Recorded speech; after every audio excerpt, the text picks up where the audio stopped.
Assalamualaikum warahmatullahi wabarakatuh.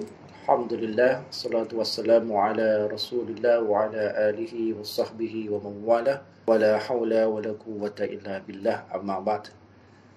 Alhamdulillah, hari ini saya beserta guru kita Ustaz Muhammad Nadif Halyani sedang berada di kota Amuntai, Kalimantan Selatan.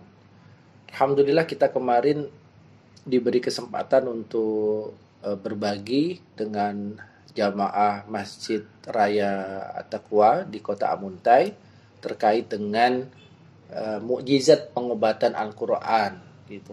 Tentang terapi Qurani, bagaimana kemudian Al-Quran bisa menyelesaikan permasalahan-permasalahan yang dihadapi oleh umat ya, termasuk jamaah yang ada di Masjid At-Taqwa kemarin. Nah, hari ini saya dan Ustadz Latif akan berbagi tentang sudut pandang holistik, sudut pandang menyeluruh dalam mengoptimalkan terapi Al-Quran atau terapi ruqyah. Kemarin kita berdua sempat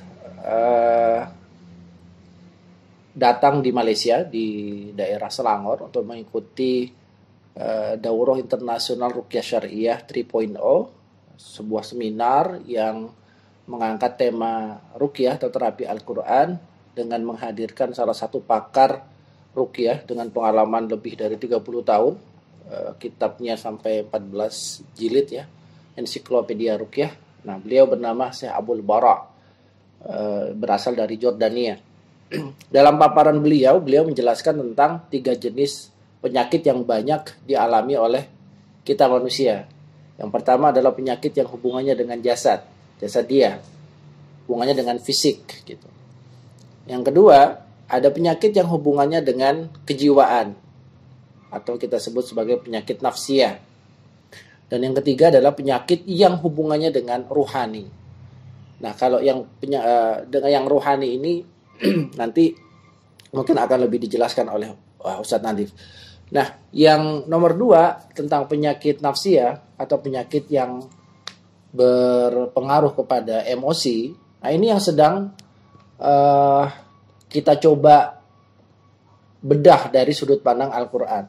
Tentang fobia, tentang bipolar, skizofrenia. Bagaimana kemudian ada seseorang yang mengalami sakit kanker, sakit tumor, sakit fisik, yang akarnya ternyata ada pada masalah nafsi ya, masalah kejiwaannya.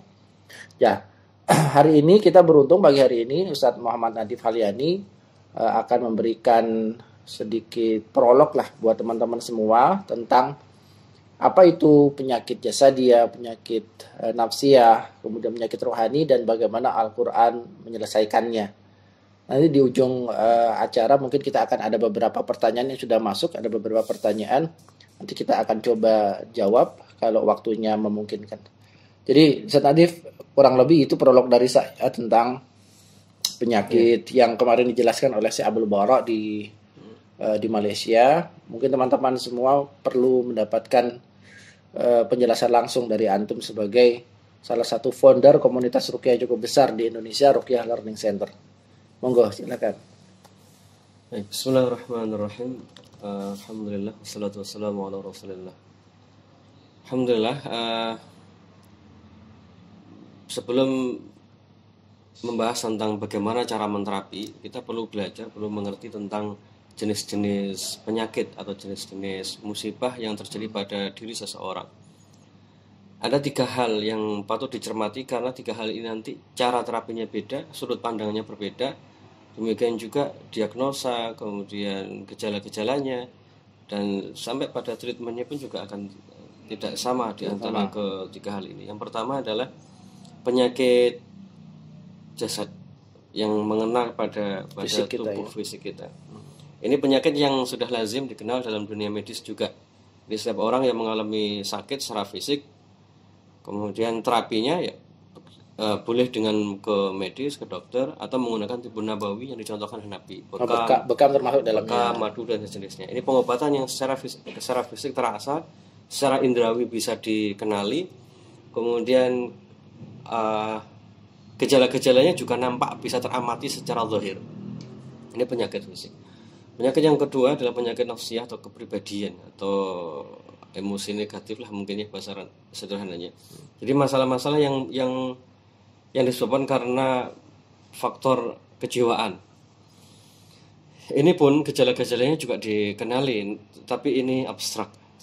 Tapi nampak dalam perilaku, dalam keseharian, dalam diri seseorang ketika mereka berinteraksi dengan orang lain, menyikapi masalah.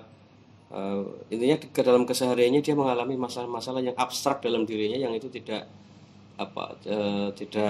selayaknya orang-orang normal pada umumnya. Ini secara kejiwaan.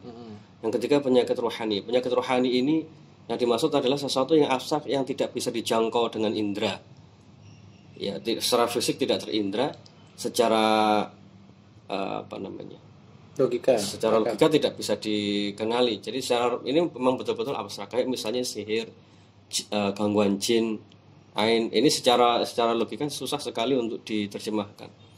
Namun gejala-gejalanya juga ada. Tapi gejala-gejala ini adalah gejala-gejala yang hasil ijtihad para senior dalam terapi Qurani.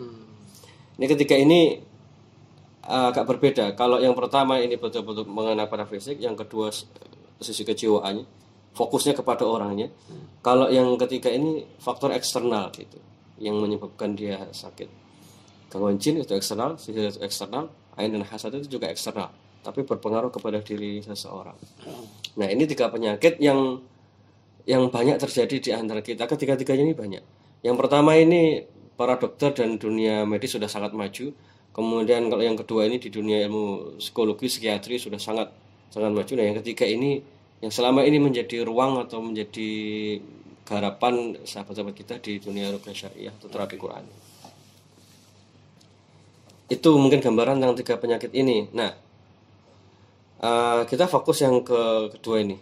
Yang kedua ini masalah emosi negatif dan kejiwaan. Karena ini sebenarnya banyak yang mengalami hal ini, cuman dengan rentang, dengan bobot yang tidak sama antara satu orang dengan orang lain. Pada jenis penyakit-penyakit yang ekstrim nanti ini akan sama seperti penyakit yang dihadapi oleh dunia psikiatri, misalnya skizofrenia dan sejenisnya itu. Ini penyakit yang nanti pada akhirnya masuk ke wilayah ilmu itu. Nah, sebenarnya sebelum masuk ke step yang sedemikian tinggi masalah yang dialami seseorang, ada hal-hal yang sudah menjadi tanda bahwa seseorang itu mengalami masalah-masalah sejenis ini.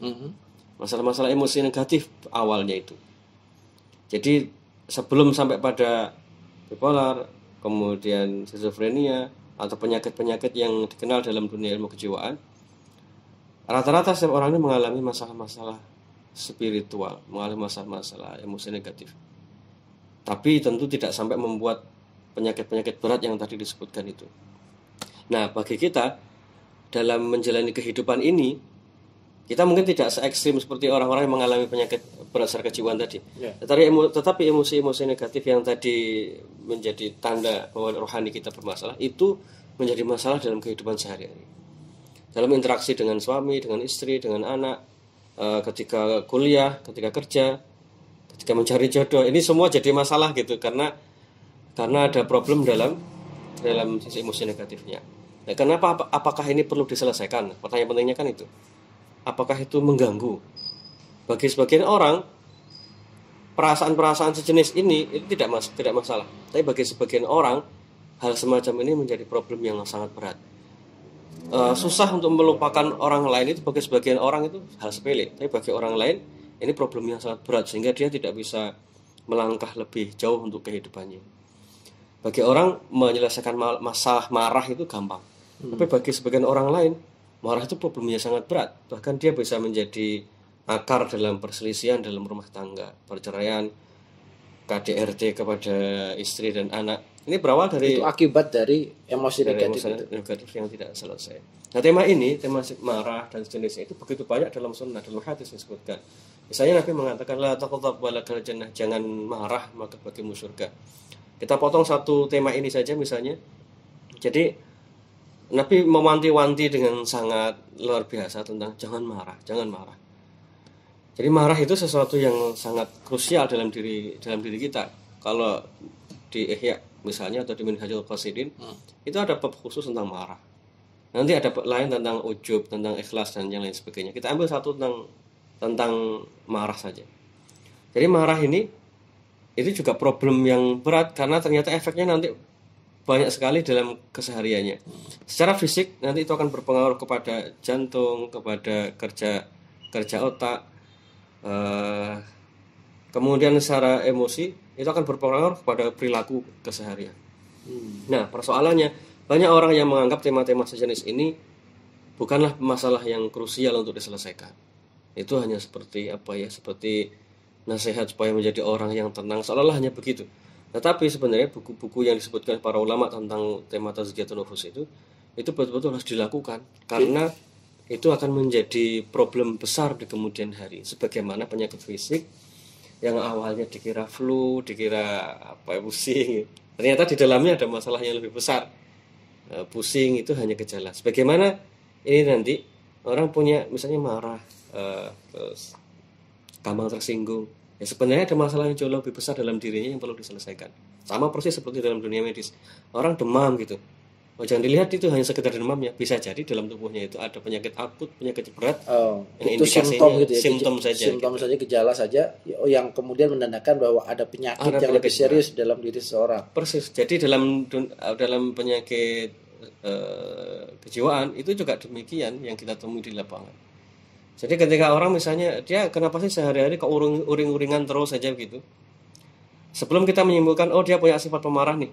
Sebelum kita menyimpulkan itu, ternyata di balik kalau kita telusuri lebih jauh, di balik itu ada peristiwa besar dalam dirinya yang belum selesai sehingga ketika dia menyikapi sesuatu, marah itulah yang muncul.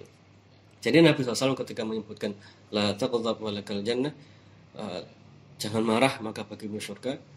Kita disuruh menghentikan simptomnya, disuruh menetralisir simptom itu. Tapi di balik simptom itu ada sesuatu besar yang perlu diselesaikan juga. Cara berpikir ini Allah sebutkan dalam surah Yusuf ayat 84. Jadi ada kesedihan, ada kemarahan, dan ada peristiwa. Nah, ini yang penting. Ada marah, ada sedih, ada peristiwa. Nah ini yang perlu diurai. Karena kalau kita tidak bisa mengurai emosi negatif ini sama seperti orang yang sakit, lalu sakitnya berulang. Ini jadi teman-teman sekalian, ini pentingnya kita perlu belajar, perlu menterapi emosi negatif kita sebagaimana kita menterapi sakit yang kita alami. Kalau demam saja kita langsung cari obat, sama seperti itu cara berpikirnya. Tiba-tiba nih saya kok bad mood nih sama orang, itu berarti sama. Itu simptomnya sudah muncul nih. Sama seperti kita demam. Saya kok demam ya? Itu artinya fisik kita sedang tidak baik. Ambil obat, cari solusi. Begitu kita berinteraksi dengan orang, tiba-tiba saya kok gampang bad moodnya. Itu berarti rohani kita sedang tidak dalam kondisi stabil. Itu artinya perlu segera mencari obat. Nah, obatnya itu salah satunya di terapi Al-Quran saja. Terapi Al-Quran. Kan selama ini orang berpikir bahwa ketika dia punya problem kejiwaan, larinya kan ke psikolog. Larinya ke psikiatri. Ya. Kemudian mungkin karena keterbatasan pemahaman kita pada umumnya, yang kemudian tidak dalam memposisikan Al-Quran, hadis itu sebagai salah satu jalan keluar terhadap problem kejiwaannya. Ya. Itu bisa ya. Sebenarnya kalau kita mau ke psikiater atau ke psikolog itu tentu baik saja. Karena kita perlu untuk diskusi, perlu untuk ngobrol dengan orang yang bisa mengurai problem yang ada dalam diri kita.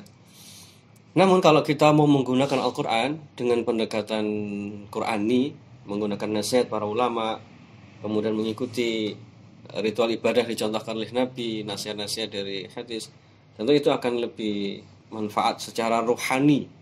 Manfaatnya itu karena ini bagian dari ibadah. Kemudian kita mengikuti perintah Nabi dan yang lain sebagainya. Nilainya itu jadi tidak sama seperti kita ngobrol dengan orang biasa. Ya, misalkan di psikiatri, di psikolog tentu ada salah satu jalan keluar, misalkan forgiving, memaafkan gitu. Memaafkan dalam Al-Quran pun ada memaafkan. Di psikolog juga ada memaafkan, tapi bobotnya pun berbeda ya. Yang satu bobot itu berbeda karena begini. Misalnya saya ngobrol sama antum nih. Saya ada masalah, lalu antum menasihati saya untuk melakukan A, B, C. Tapi saya menangkap bahwa ini murni pendapatnya antum saja gitu ya. Murni pendapatnya antum.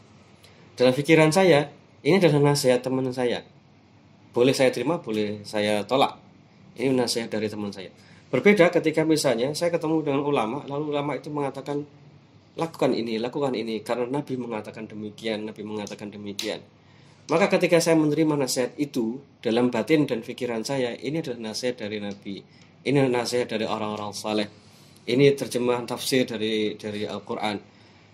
Kalau saya mengikutinya, ini semata-mata karena saya mengikuti Nabi, mengikuti perintah Allah dan Rasulnya. Itu yang bikin powernya lebih besar. Kalau saya antum menasihati saya akan bisa bilang, pendapatnya salah nih, saya tidak cocok dengan nasihat itu.